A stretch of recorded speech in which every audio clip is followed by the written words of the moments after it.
I don't even know how to start this video. What sucked and what won in 2023 in the life of Laini? Look, there just isn't enough connection these days. There aren't enough groups of women, groups of men getting together and really talking about what's worth celebrating in their life as well as what was actually really hard. And there is so much power in that dialogue and in that exchange. I love listening to other people's genuine life experiences. It inspires me and it encourages me and it motivates me. So, this little video is my contribution to that dialogue. And look, this coming year, I'm reassessing what it means to publicly overshare. It's possible, maybe, perhaps, that I might have done a bit of that in this last year.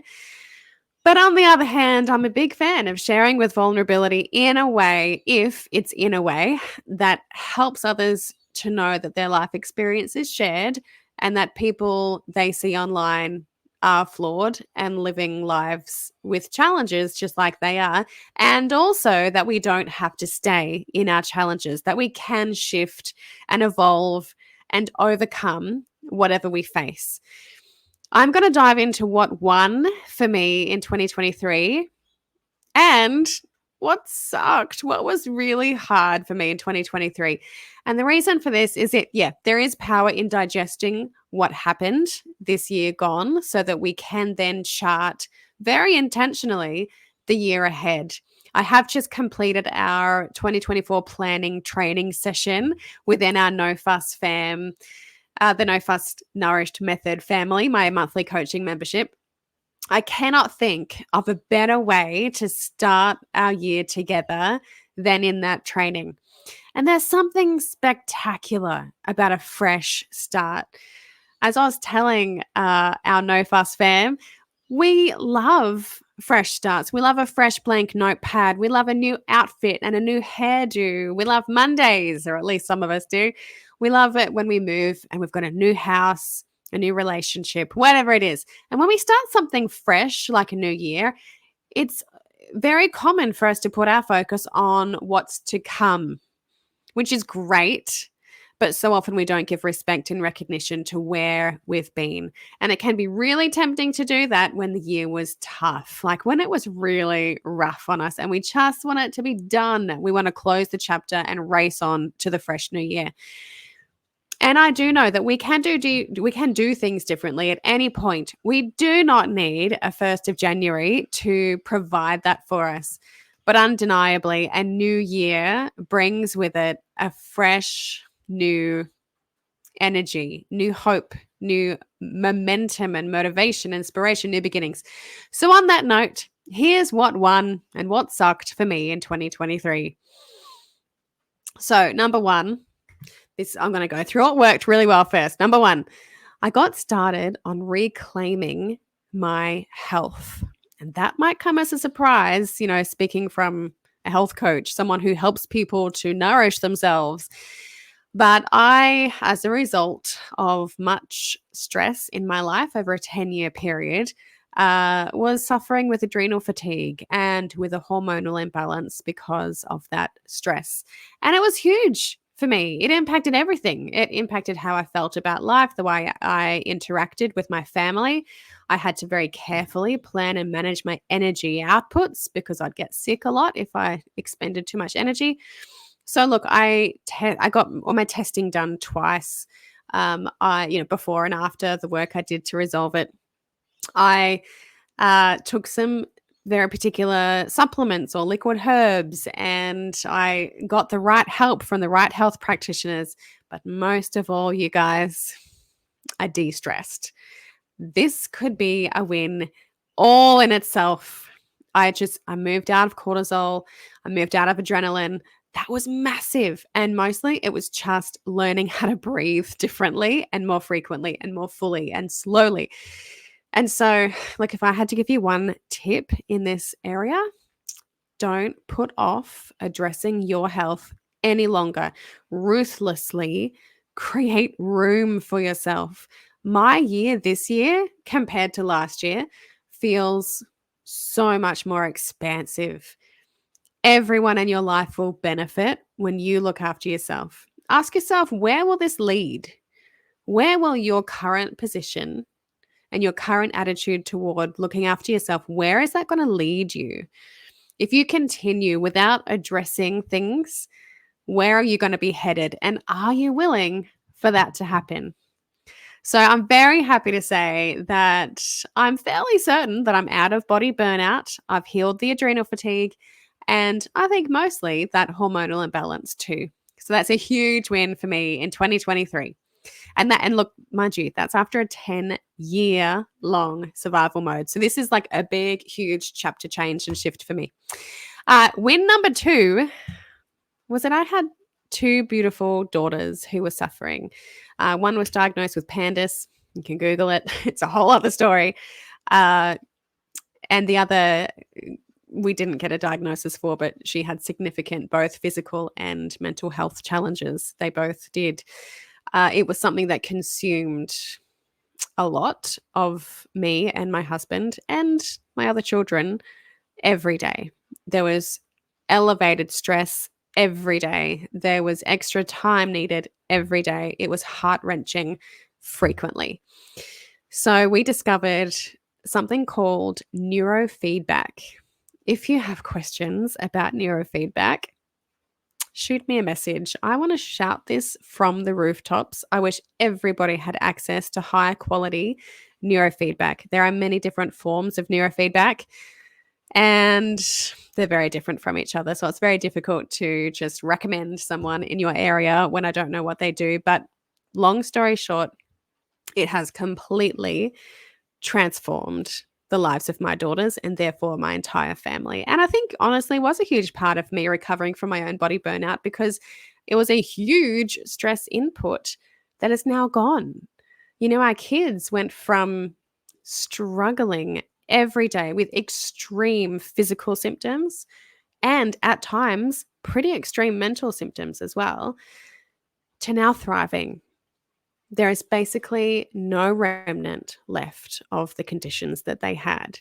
And look, going into the ins and outs of what they had and what neurofeedback is just a conversation for another day. But healing our children was a massive win for 2023. And look, it took a lot. I homeschooled those 5 kids for 6 months of last year. And oh no, it wasn't last year, it was the year before. Anyway, we took them out of school at some point because it was so intense. I had to step back from the work that I love to dedicate time for them and myself. Like, it came at a sacrifice, both financially, with my time. It was just a lot. And we did it. We did it. And that's massive, right? Okay, win number 3 is kind of similar, but completely separate. I have finally learned how to put myself as a priority in my life. As Brene Brown said, I think it was Brene Brown. It was one of our beautiful members, Margaret Conley. I saw a social post of hers, and she said it was Brene Brown. We have to learn how to be in our own corner. And I learned that this year. It's so common sense. And you think you know it, but it's until the rubber hits the road and you actually prioritize yourself over something urgent, over something important, over something that has dire consequences, that you go, I get it now, and I'm owning it. And I really am going into bat for myself. For me, that looked like unnegotiable breathing each morning. And look, every time I got in the car, that was my trigger to do some more breathing too. I did ocean swims. I began working out. Well, I remember I began walking for a long time first and just started doing some resistance training as well. Getting outside and hiking, like, that's the kind of stuff that lights me up, that makes me feel balanced and whole. But if I don't start my day with just a basic stretch and breathing and just some time for me to recenter, I can feel myself slipping backwards. My body tightens up. I get inflamed. Like, that's just what I need to do. Movement is celebrating our bodies. For me, it was reconnecting with my body. And in the past, I was super active, super agile, and I loved getting outside for quite extreme adventures and being outdoors and doing awesome things. And I had lost touch with that. I'd lost touch with me. And that was something that I really have started to very gently and slowly get back into. I've got some good goals for this year. Our daughter Sophia wants to go on a multi-day hike with me. So that's exciting and new. So here's a tip. Ask yourself what makes you feel most alive, most balanced, most vibrant. When can you schedule that in each day or each week? For example, something so simple for me is stretching and breathing each day and just being outside and moving. Like, it doesn't need to be big. What can you do? And how can you prioritize yourself ruthlessly this year? That's my question to you. Number 4, my win this year was friendship. I've told you I was in survival mode for 10 years and I didn't foster my friendships. And I began to softly change that this year. The year started with a girls' weekend away. My best friend, who was living in Melbourne, moved up locally to me. So we've seen them or her and her family a ton. I had a few little girls' nights. I've reconnected with a childhood friend. I had to let go of one that just didn't feel aligned, like not that let go, but just invested my energy elsewhere into friendships that feel more aligned. And I've just started to have more enjoyment with friends who I'm not that super close to, but I see regularly at church or at school, and just enjoyed those daily interactions without them needing to go anywhere. So tip number 1, if you're feeling lonely, and my gosh, I'm seeing lots of posts from mums in local Facebook mums groups that women are feeling lonely. Women aren't sure how to make friends. They move into an area and it's like, how do I like get into a circle of friends? Tip number 1 is just commit and show up. Sometimes we can fall into the trap of making plans and then wishing that person will cancel because you just want to stay home in your sweatpants and your jammies and your trackies. And you're always glad that you show up when you show up. Have you ever regretted going out instead of staying home? Maybe you have, but I haven't. I always never regret going out when I feel like staying home. And tip number 2, use your car drives to call people. If you can be on speaker or hands-free, of course. But if you've do the school drop off and on the way home, you've got however long you've got. For me, it's 5 or 10 minutes. And that is enough for me to just call someone, reconnect, say, hi, I'm thinking about you. How's your day? What are you doing? That is enough to start building that friendship and reconnecting with people. Tip number 3 is send one text every day. Can you do that? Can you send one text a day to a family member or to a friend just to say, hey, I'm thinking about you. I hope you have a great day. Or, hey, this happened today. Isn't that funny? Can you send a text a day? I think so. Okay, number 5, I think this is my second last win for the year, was motherhood. Like, enjoying the stages of motherhood is a big thing. Like the older kids, we've got 5, right? And the older ones are discovering this vibrant social life when they used to be quite introverted and spend most of the time with us. And as much as I miss that, it's also just really lovely to see them out having the time of their life. One got her driver's license and freedom. And yes, a prang, an accident already a month later. Everyone's fine. I'm just appreciating the different personalities and strengths and all they can contribute to our family, and how awesome it is to be their parents. Because to be honest, I don't know, with all the stress of the challenges that I've explained before that we've healed from, it wasn't always as easy to feel the joy in parenting. Like, it was still there, but often it was overridden by these intense amounts of stress. And it's just been really lovely to have that ease back in our family. And we're witnessing commitment from one of our kids to a massive dream and this hard work to make it happen. One of our kids has totally owned being in puberty. So we now have 4 kids in puberty or gone through puberty, and only one little child left. And we're just treasuring her and the spunkiness she brings to every day. All the kids readjusted to school life after being homeschooled.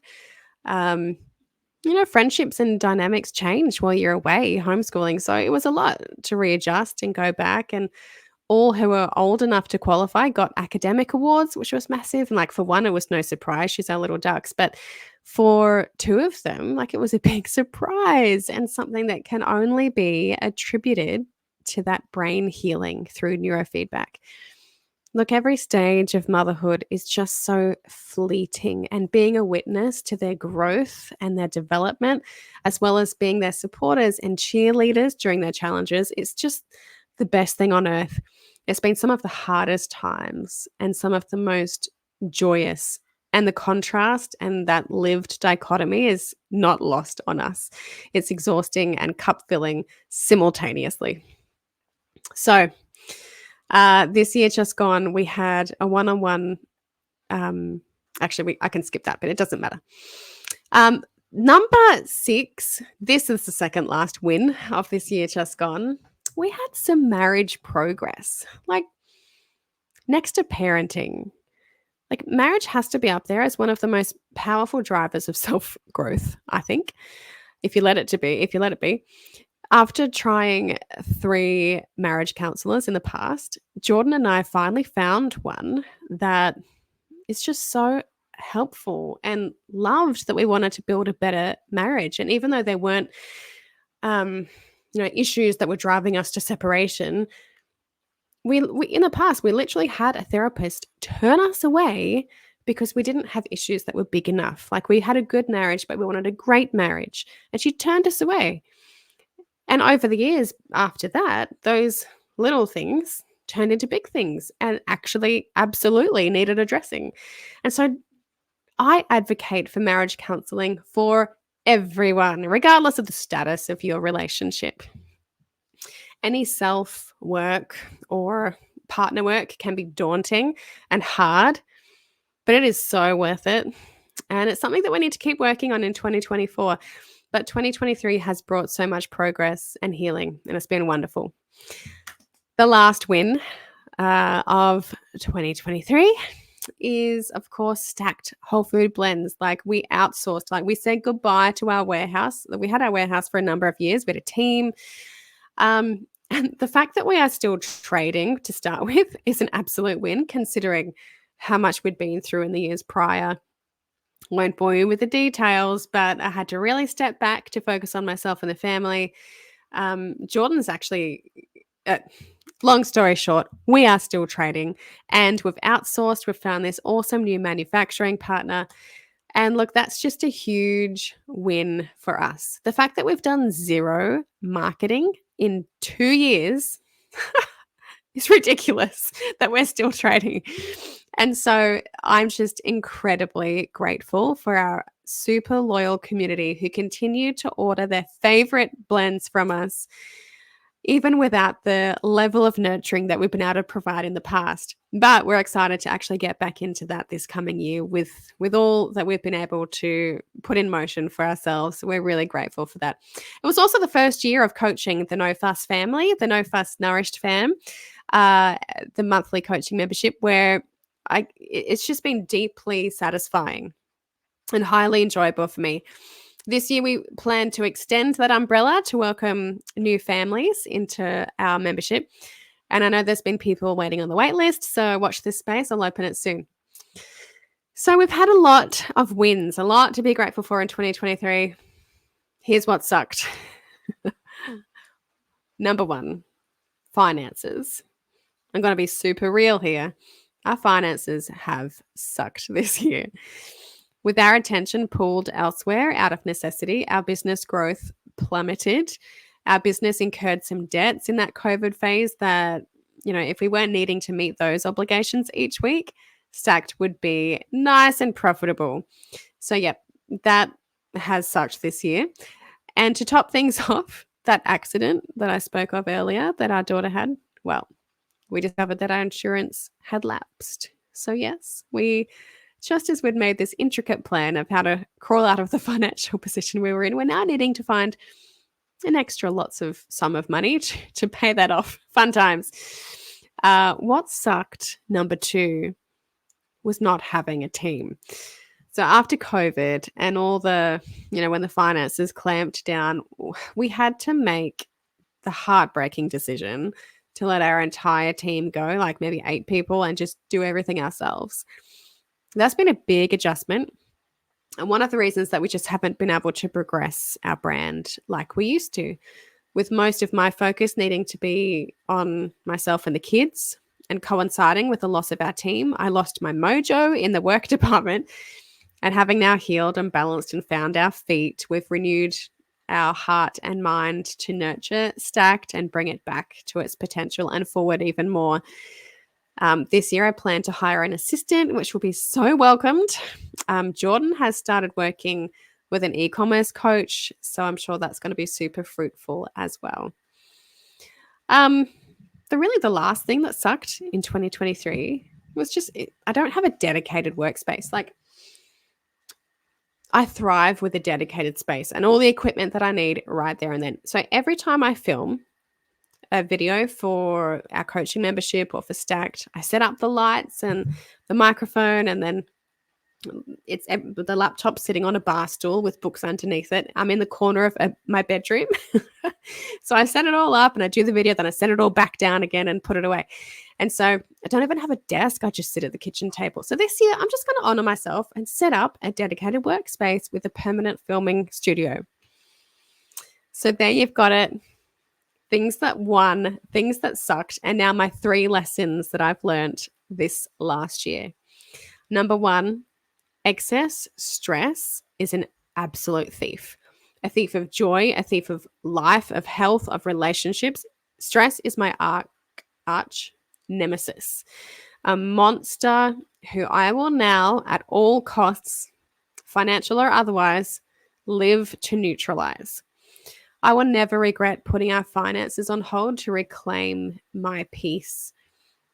We often are the most passionate about things that we've actually had lived experience with, and this is the case for me. I have learned the power of de-stressing, and I hope I never let it go. Lesson number 2, there are solutions to our mental and physical health challenges. It can be really challenging to sift through and find what will work of the seemingly never-ending list of options available to us. But when you find it, and you will, you'll be forever grateful that you did what it took. The right solution can be absolutely transforming. And this was the case for us this year when we discovered Neuro Feedback for 2 of our children. Lesson number 3, connection wins over isolation. I tend to rely on myself a lot. I don't think I need other people in my life, but actually life is 1,000 times better when they're there. And I plan to retain the courage it takes to expand my circle of people that I connect with, both personally and professionally. And let me just throw in one last bonus little lesson, that I'm never too far gone, and neither are you. I'd let my stressful lifestyle get the better of me. And I was beginning to fear that I'd reach the point of no return with my fitness, with my body agility, which was really confronting for me because I've always been so agile and strong and light and just able to go and do whatever I want with my body. My body was never something that held me back, and I loved adventure. And after even just the gentle beginnings of 2023, getting back into moving my body, reconnecting with my body, I realized what a lie that was. Already, I'm feeling more connected to my body. I'm feeling my muscles working and growing. I'm feeling my body supporting me and creating more ability and experiences in my life. So if you've ever felt like you're too far gone, like you've just reached the age where you can never sort of feel great in your body again, I want to challenge that for you for 2024. So intentions for me for 2024, look, there's quite a few, and I go into I didn't actually. I was going to say I went into detail with the coaching membership, but I didn't. I feel like I'm running out of time with you guys. Look, we are going to reclaim our financial health. I'm re-engaging myself in the Stacked Whole Food Blends community. We are growing that brand into the potential that it has. I'm going to continue to progress my health. I am also getting into some hobbies. Do you know that whenever I see people on stage singing or dancing, even if it's school kids who aren't particularly good, I cry. And I've decided that's because there's something in me that needs to be expressed through dance and song. So I'm a terrible singer and a terrible dancer at the moment. And I'm just going to have some fun with that this year. Watch this space. I am also going to continue to having the courage to reach out to my extended family, my friends, and just repopulate my village. I'm going to be out there in nature. I'm going to be having some adventures again. I've got some parenting goals in there too. I feel like I need to wrap it up. We all have intentions and goals for the year ahead. And I hope that you've got a really solid system for identifying them. I literally just finished filming a in-depth session and a workbook for the No Fuss Nourish method people in the family there. It's just a rock solid method for creating goals that you will win with in 2024. We need to learn from the past. We need to use those lessons and those learnings as stepping stones for our growth in the year ahead. We must look back and then look forward. I'm so excited to hear from you, to hear what your goals are. And I hope that something that I've said in my what sucked and what won in 2023 has struck something with you and helped you feel encouraged and motivated and inspired. Happy New Year.